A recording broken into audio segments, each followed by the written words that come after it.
Talo tayo kahapon, no? Tangin na yan. Titira na lang eh. Pinig pa. Hirap maglaro talaga sa liga na yan eh. Sobra. Sobra depensa ng ano eh. Ba't ikaw na lang tumira, pre? Hindi mo pinasa sa akin eh. Malibot kasi maglaro niya ito na yan eh. Ni Ricky. Pusa nga niya kasi yung iniisip ng bola eh. Hindi ako sa tao na ito. Libre-libre ka sa kanan. Ito, nasa kaliwa naman ako. Hindi ako eh. Ano yan? O pare. Pare, magaling. Magaling. Face mask ka ba? Ano? Kareo sure shot. Load down tune up. Tune up Ito may laro. Sila ano, mga tropa ko sa may ano, mga dayo sa may Caloocan, tsaka pulis sa Sete, sa likod. Tanga na yung taga Caloocan, nalo na. Nanalo pa.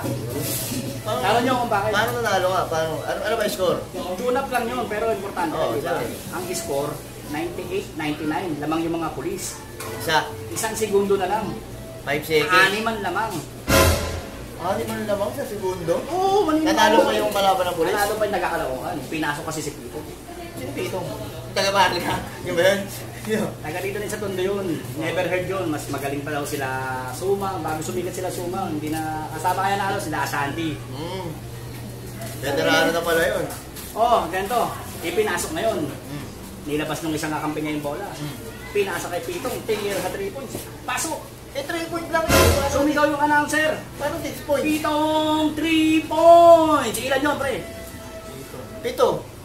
Pitong 3 points, ilan yun? Putang Ito yung nila. Lamang na laman.